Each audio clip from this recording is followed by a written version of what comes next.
चतुर्वेद यजुर्वेद के ऋषियों तुम्हें प्रणाम। गुरु को आशीर्वाद दें, पाऊँ शुभ परिणाम। बोलिए वेद भगवान की जय। ऋग्वेद के प्रेमी सज्जनों, आज फिर हम आपको ऋग्वेद की ओर ले चलते हैं। ऋग्वेद प्रथम मंडल सूक्त 164वां चल रहा है और इसका 19वां मंत्र देखिए। अब 164 में का 19वां देखिए।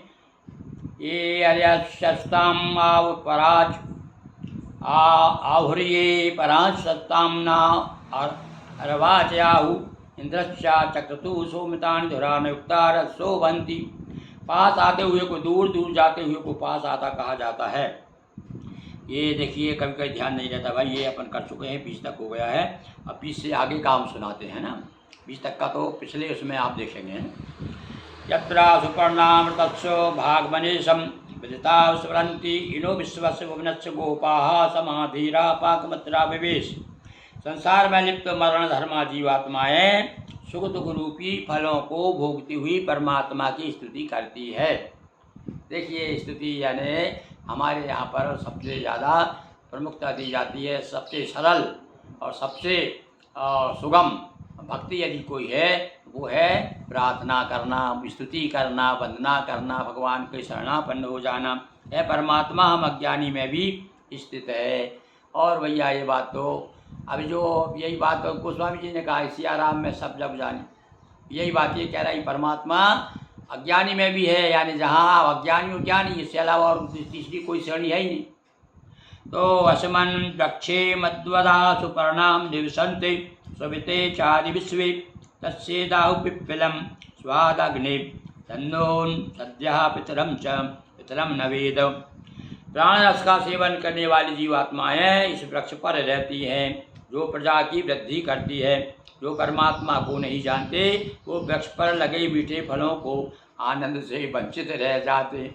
सब जो है प्रतीक के माध्यम से, सब बात भैया शुरू से ही कवि लोग तो जो है प्रतीक के माध्यम से बात करते हैं। अलग नाना प्रकार से ऐसी कहना चाहिए कि कविता का मतलब है कि एकदम से सीधा आपके अर्थ एकदम समझ में ना आए, थोड़ा आपको बुद्धि लगाना पड़े, वो कविता है। वैसे तो कहा है कविता वही जो सादगी जोश से भरपूर हो और उर पर असर सीधा करे, ना असलियत से दूर हो। ऐसा कुछ लोगों की मान्यता है। पर यहाँ कहते हैं यद गायत्रे अधिगायत्रिमाहितम दृष्टुभादवा शुभम द्रक्षता यदवा जगत्याहितम पदम या तद विदुस्ते अमृतात्म मानसु। जो पृथ्वी पर गायत्री छंद, अंतरिक्ष में त्रिष्टुप छंद, आकाश में जगती छंद को जान लेता है, वो देवताओं को प्राप्त होता है। छंद की महिमा बताइए। ये देखो, ये यानी ऊर्ध्व गति को जो प्राप्त होता है, कौन सा छंद है? ये 3 छंद बड़े प्रसिद्ध हैं भाई। भगवान को उसमें भगवान से जब प्रार्थना भी की गई है कि इनके छंदों के माध्यम से आप प्रसन्न होइए।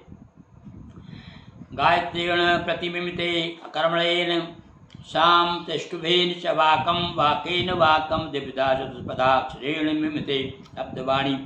जिन्होंने गायत्री छंद से प्राण की रचना की, ऋचाओं के समूह से सामवेद को बनाया, तिष्ठुप छंद से यजुर्वाक्यों की रचना की, 2 और 4 पदों वाले अक्षरों से 7 छंद में शत्रुओं को प्रकट किया।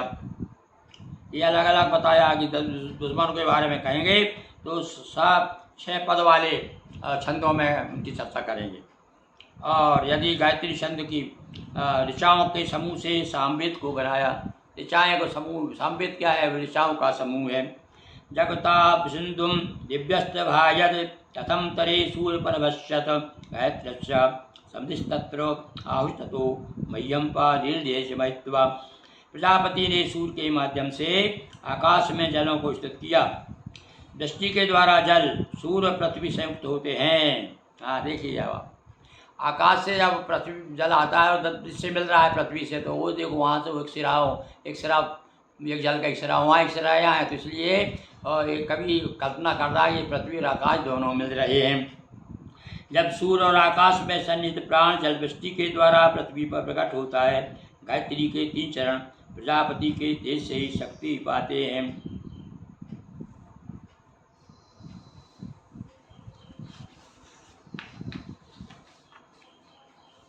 अक्षरम पदम भ्रष्टम मात्रा शब्दाम देव प्रसीद परमेश्वर।